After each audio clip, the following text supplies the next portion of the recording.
नमस्कार, आपण पाहताय वॉइस ऑफ इंडिया न्यूज आणि आपण आहात माझ्यासोबत मी आहे सलीम सदीक. पाहूया मुंबईतील काही महत्त्वाच्या घडामोडी.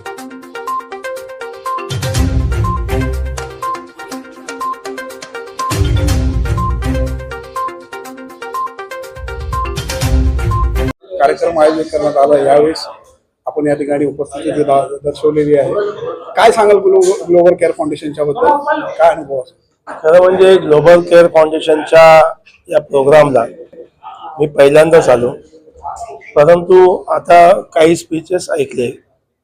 अतिशय म्हणजे या ग्लोबल केअर फाउंडेशनचं जे कार्य आहे ते समाजामध्ये फार क्वचित लोकच ते कार्य करत असतील. अशा पद्धतीचं कार्य जेलमध्ये असलेली जी काही कैदी असतात, ज्यांच्यावरती आरोप निश्चित होत नाही आणि त्यांना बेल होते, आणि ती बेल झाल्यानंतर त्यांना त्या ठिकाणी सोडवण्यासाठी जी काही व्यवस्था असते ती व्यवस्था उपलब्ध नसते, त्यावेळेला ग्लोबल केअर फाउंडेशन त्यांना ती व्यवस्था उपलब्ध करून देते आणि त्यांना बाहेर सोडवण्याचं काम करते. एवढंच नाही, आतमध्ये ग्लोबल केअर फाउंडेशन जेलमध्ये असलेल्या कैद्यांची काय अवस्था आहे, काय परिस्थिती आहे, तिथे कशा पद्धतीने ते राहतात, त्यांना कशा पद्धतीने ठेवलं जातं आणि त्या ठेवलेल्या परिस्थितीमध्ये त्यांच्यावरती काय मानसिक आणि शारीरिक त्रास होतो, आणि त्या मानसिक शारीरिक त्रासामुळे असे किती कैदी असतात ज्यांच्यावरती आरोप निश्चित व्हायच्या आधीच ते दिवंगत होतात, मृत्यू पडतात.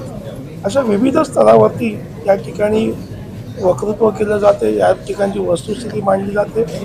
कायद्यात असलेल्या ज्या काही त्रुटी आहेत त्या त्रुटी कशा लवकरात लवकर दूर केल्या पाहिजे, ज्याच्यामध्ये जे निष्पाप आहेत, ज्यांच्यावरती कायद्याच्या कचडीतल्या काही चुकीच्या कलमांमुळे त्यांना तुरुंगात डांबलं जातं आणि त्याच्या प्रकृती तो गुन्हा सिद्ध होईपर्यंत त्यांच्यावर तसा अन्याय झालेला असतो.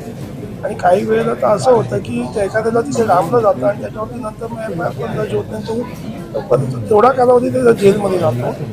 आणि त्या जेलमध्ये गेल्यानंतर त्या व्यक्तीला काही यातना होतात की माझ्यावरती कुठला आरोपच सिद्ध झाला नाही, माझ्यावरती कुठला गुन्हा सिद्ध झाला नाही, एवढे दिवस मी आतमध्ये का राहिलो, कोणत्या जो मानसिक शारीरिक त्या व्यक्तीला होतो, त्याच्या घरातल्यांना होतो, त्या कुटुंबापासून तो लांब राहतो.